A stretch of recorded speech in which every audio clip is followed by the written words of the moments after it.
Welcome to the analysis of this channel. I want to continue appreciating you so much because of your great support.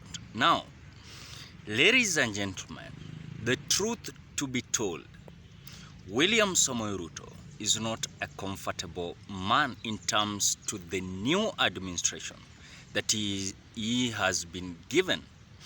When I look at the way William Ruto and Rigathi Gachagua are behaving towards Raila Odinga, they are regretting what they deemed this BBI process.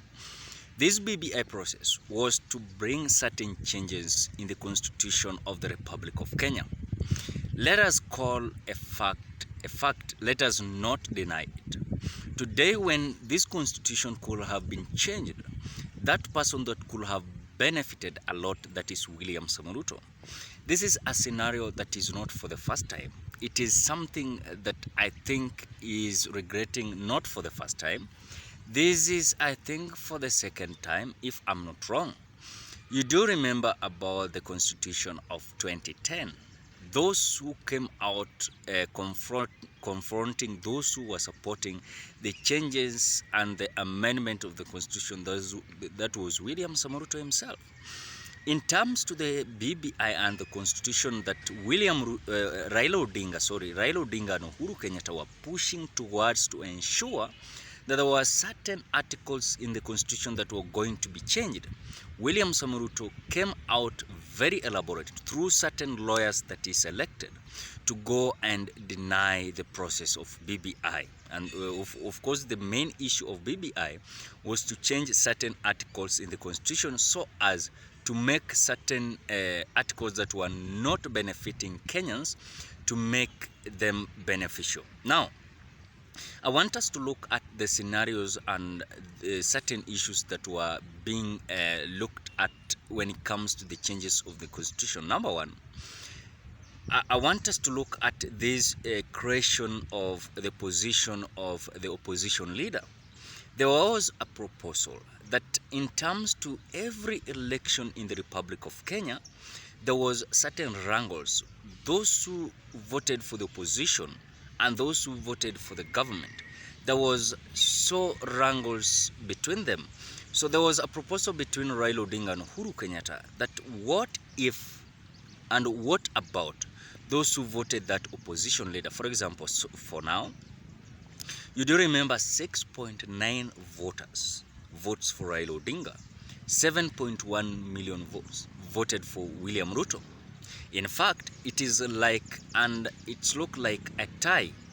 But because of that calculation that Wafula Chebukati came up with, it made William Ruto to reach 50 plus 1 vote.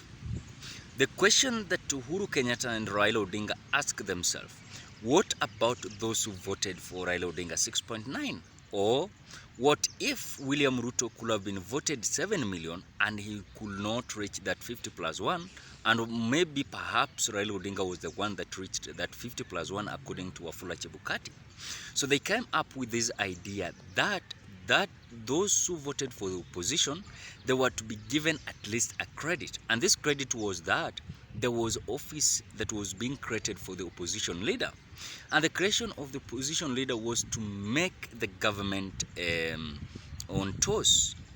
But to make the government on toes while opposition leader is having an office, this was a best idea, and at least was bringing at least that activeness when it comes to the opposition leader. Number two was bringing that respect of the government towards the opposition.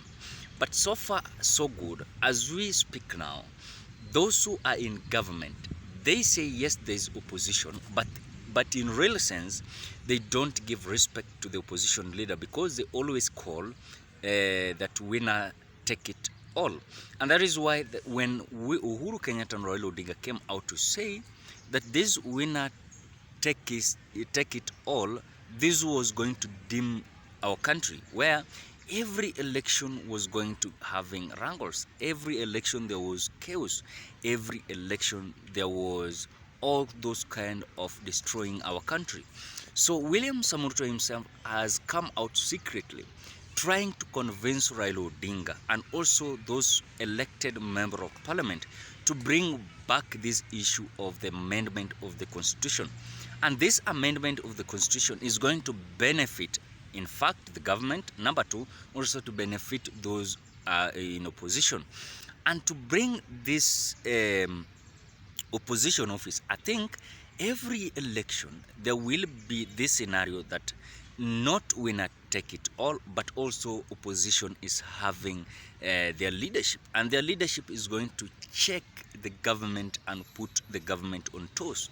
So I think William Samoei Ruto is regretting this, and the issue and the information that we are getting is that it is likely, and what William Ruto is proposing is that he is putting the leaders that are elected under his government to ensure that they're going to review the constitution. And the main reason why they're going to review the constitution is they want Raila Odinga to have his office as opposition leader, to ensure that that respect of opposition leader is going to stay. Why? William Samoei Ruto, even though people are saying that in 2027 it is going to be automatic for William Ruto, it is not automatic, because if any case or in case of William Ruto's government failed, it means people might come out ganging against this government of William Ruto. Then they might throw out the government of William Ruto out of the Eden of Eden. So what we are looking forward, and also what William Samoei Ruto is looking forward, is there any scenario that we can have opposition leaders office? And opposition leaders office, they are going to have their leadership, they are going to have also their budget, and also the opposition leader is going to have his salary. I think this is going to be a beneficial to also both opposition and the government. So ladies and gentlemen, I want to ask you a question. Is there any benefit of having opposition leaders office? Then if there is a beneficial, because according to my opinion, I see it as benefit, because now, number one, the opposition leader is going to be respected. Number two, opposition leader is going to have his office. Number three, opposition leader is going to have his salary and also his leadership that is going to put the government on toes.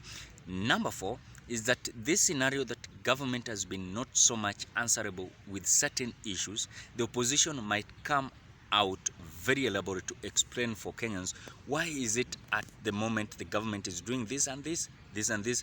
And I think government might be so relevant, and the government might be so accountable with a lot of scenarios. So what are your thoughts? Drop your opinion at the comment section below. Otherwise, I want to appreciate you so much because of a great support. If you're a visitor, please subscribe to this channel, put on the notification bell, that when I upload my videos you get notified. For those who are returning subscribers, ensure that you put on that notification bell, that when we upload our videos you get notified. For those who are returning subscribers, we want to say thank you so much. Continue ensuring that you subscribe, you comment, you like across the board. So give your opinion at the comment section below so that we can review every time. Otherwise, do you support William Ruto convincing his member of parliament to create this opposition, or to review the constitution? You go to the constitution moment, drop your opinion at the comment section below. Otherwise, bye bye till you meet on another video.